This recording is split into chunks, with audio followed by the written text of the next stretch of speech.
బలము లేదు వాళ్లకు, అసలు మాట్లాడేదానికి వాళ్ళకు నైతిక హక్కు కూడా లేదు. మరి అలాంటి నాయకులు ఈరోజు మాట్లాడుతున్నారు. ఒక వార్డు మెంబర్గా గెలవని నాయకుడు, ఒక కార్పొరేటర్గా గెలవని నాయకుడు ఎక్కడి నుంచో తరిమేస్తే ఇక్కడికి వచ్చి పడి ఈరోజు ఏదో కడప ప్రజల మీద మమకారం ఒలకబోస్తున్నాడు. మరి అతని అబ్బగాడు ఏదైతే అక్కడ ఏదో చూపించారంట, ఏది మన ఆడంతా రాజకీయంగా వాళ్ళు ఏదో ఎదిగారని చెప్పి మాట్లాడుతున్నారు. ఎందుకు అక్కడి నుంచి తరిమేశారు? ఎందుకయ్యా మిమ్మల్ని తరిమేశారు? మీ కుటుంబాన్ని అక్కడ తరిమేస్తే ఇక్కడ వచ్చి పడ్డారు మీరు. సిగ్గు శరం లేకుండా మాట్లాడుతున్నారు. ఇంకా కడప నగరం అభివృద్ధి జరుగుతున్న కళ్ళకి ఏం గంతులు కట్టుకుని తిరుగుతున్నారా మీరు? గంతులు కట్టుకుని ఏమైనా కడపలో తిరుగుతున్నారా? నువ్వు ఇన్ఛార్జిగా ఉన్నావు 5 ఏళ్ళు, 2014 నుంచి 19 వరకు. ఏం చేశావు? ఏం పీకావు నువ్వు? మొత్తం పార్టీని అందరినీ నామరూపాలు లేకుండా చేశావు నువ్వు. ఏదైనా చేశావా ఈ నగరానికి? నువ్వు జిల్లా అధ్యక్షుడిగా ఉంటూ మరి ఈ నగరానికి ఇన్ఛార్జిగా ఉంటూ మరి ఏం చేశావు? ఏం నిధులు తీసుకొచ్చావు కడప నగర అభివృద్ధి కోసం? చెప్పగలవా నువ్వు? సిగ్గు లేకుండా మాట్లాడుతున్నావు. ముఖ్యమంత్రి అని చెప్పి మీ అధినాయకుడు అని చెప్పి పిలుచుకొని వచ్చి మరి ఒక జన్మభూమి కమిటీ పేరు మీటింగ్ పెట్టి అలంకాన్ పనిలో ఏం చెప్పించావు? మీ అధినాయకుని ద్వారా ఏం చెప్పించావు? ఈ అలంకాన్పల్లి అభివృద్ధి కోసం 2 కోట్ల రూపాయలు నిధులు ఇస్తానని చెప్పిన మాట 2 కోట్లు కాదు కదా, 2 పైసలు తీసుకొచ్చావా? 2 పైసలు తీసుకొచ్చావా? ఈ జిల్లా ఈ నగర ప్రజలకు నువ్వు సమాధానం చెప్పాలి. నువ్వు చేసింది ఏంటంటే ఘనకార్యం. నీరు చెట్టు అని చెప్పి దోచిపెట్టావు. పందికొక్కుల్లాగా దోచుకున్నారు. పందికొక్కుల్లాగా కేవలం జేసీబీలు పెట్టేసి మరి ఆ బుగ్గ వంకలో తోడేసి కోట్ల రూపాయలు దోచుకున్నావు. నీ గత చరిత్ర ఏంటి? ఎందుకాడ రాయి చెట్లు ఎందుకు తరిమేశారు మిమ్మల్ని?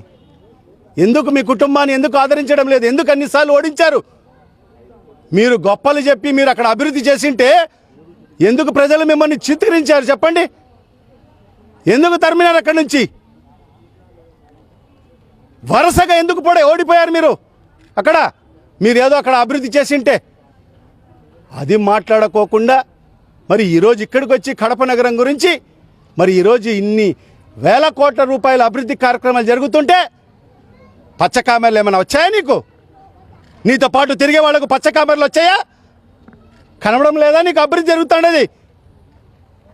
నీకు సంబంధించిన పచ్చ పత్రికలకు అన్నీ ఇచ్చా, శ్వేతపత్రం ఇచ్చా. 2000 పైచిలకు కోట్లకు ఏం జరుగుతున్నాయి పనులు, ఏ పనికి ఎంతెంత నిధులు వచ్చాయని చెప్పి కూడా శ్వేతపత్రం ఇచ్చా. నీ పచ్చ పత్రికలు ఉన్నాయి చూడు, ఈనాడు, ఆంధ్రజ్యోతి, ఏబిఎన్, వాళ్ళ కాడ ఉన్నాయి చూడు. తెప్పించుకొని ఒకసారి బాగా చదువు. కళ్ళద్దాలు బాగా పెద్ద కళ్ళద్దాలు పెట్టుకుని బాగా చదువు, తర్వాత మాట్లాడు నువ్వు. ఈరోజు అంజద్ బాషా అంటే ఈరోజు కడప ప్రజలందరూ కూడా కులాలకు అతీతంగా, మతాలకు అతీతంగా, వర్గాలకు అతీతంగా, ఇంకా చెప్పాలంటే పార్టీలకు అతీతంగా కూడా మీ పార్టీలో కూడా ఈరోజు నా అభిమానులు ఉన్నారు. ఇది గమనించుకో నువ్వు. ఈరోజు నేను ఈ 10 ఏళ్లలో నీలాగా నేను 1000 కోట్లు ఏం సంపాదించలే. నేను సంపాదించల్లా మంచి పేరు ఒకటి సంపాదించుకున్నా. ప్రజల ప్రేమను పొందాను, ప్రజల ఆదరాభిమానాలను పొందాను. నీలాగా 1000 కోట్ల రూపాయలు మీ అబ్బగారు మీ నాయనగారు సంపాదించిన పెట్టిన ఆస్తులు మాకేమీ లేవు. మా తండ్రి గారు మేము గౌరవంగా బతికేదాని కోసము మాకు అంతో ఇంతో ఆస్తులు ఇచ్చి పెట్టిపోయారు, అంతే తప్ప మేము వ్యాపారం చేసుకొని మా జీవనోపాధి మేము గడుపుతున్నాం. నీలాగా ఏ గాలికి ఆ గొడుగు పట్టుకొని తిరిగే పరిస్థితి మా మనస్తత్వం కాదు. మేము ఒక్కరినే నమ్ముకుంటాం, ఒకడే మా నాయకుడు. గతంలో రాజశేఖర రెడ్డి గారు, ఈరోజు జగన్మోహన్ రెడ్డి గారు. మేము ఊపిరి ఉన్నంత వరకు కూడా మరి మా నాయకునితోనే ఉంటాం, మా అధినాయకునితోనే ఉంటాం. నీలాగా ఏ వానకు ఏ గాలికి ఆ గొడుగు పట్టేవాళ్ళం కాదు. మరి ఎవరెవరి కాడ ఉన్నావు నువ్వు? ఎవరెవరితో పని చేయించుకున్నావు తెలీదా? నీ చరిత్ర అందరికీ తెలుసు. ఈరోజు అమ్జద్ బాషా చరిత్ర ఇది తెరిచిన పుస్తకం.